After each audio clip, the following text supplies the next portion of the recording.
Everyone has one task that challenges them more than anything else. For some, it's a mental barrier, like quitting the secure job that you absolutely hate for the startup that you can't stop thinking about. For others, it's a physical task, like emptying the dishwasher or picking up the dog poop. For me, it's the rope climb. And no, this is not your typical middle school gym class rope climb. It's much, much worse.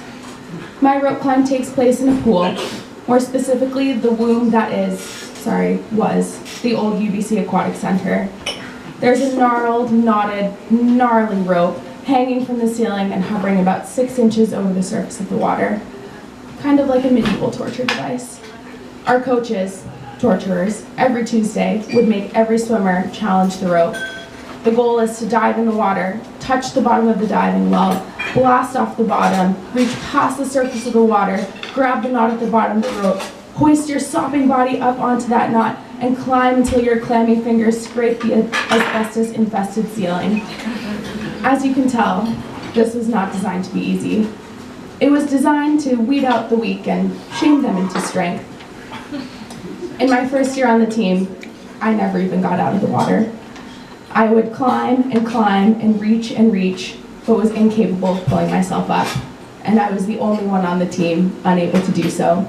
I would sit half in, half out of the water, my hands and noodle arms straining for all their worth, hoping to prove myself as capable as the fifth-year woman who scampered up and down the rope like monkeys. But I was less of a monkey and more of a mime, faced by an invisible barrier, pushing and pulling with all of my might, but ultimately moving nowhere. After a year of this weekly embarrassment, I made it my personal vendetta to conquer and destroy the horrible rope. September 8th, 2015, 5:30 in the morning, the first rope climb of the year. I had been preparing all summer, and today was going to be the day that I did it. I had my newly strong arms and the swagger that only comes from surviving your first year of living on your own. Perhaps it was the same swagger that led to my ultimate downfall. Little did I know that today would be the first and last time I completed the rope climb. I was so cocky, I even volunteered to go first. I dove into the water, blasted off the bottom of the pool, and reached until, yes, I got the rope.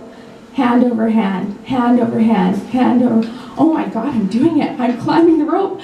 I curl my Bambi legs up and grasp the bottom knot with shocking toe agility. I did it. I was standing on the rope. I feel on top of the world. Is this what drugs feel like? Because I need more of this feeling in my life. My joy is short-lived as my coach shouts from across the pool. You aren't done yet, sunshine. You gotta touch the ceiling, so get a move on, rookie. Oh man, did that make my blood boil. I was not a rookie anymore. I was a second year, and clearly I was a master of the rope climb. My spite fueled me as I inched my way closer and closer to the top. Hand over hand, hand over hand, hand over hand. I touched the ceiling. Finally, success. I can hear my team cheering below me as I turn to bask in my glory. But as I turn, my foot slips from the rope. Panic courses through me as I begin to slip, slide, scream down the rope. My hands clenched in a death grip, rope burn slicing its way into my palms. Why am I still falling? This feels like eternity. Will this torture never end? Remember that knot at the bottom of the rope? The knot that I was oh so proud to stand on top of not moments before? Wham!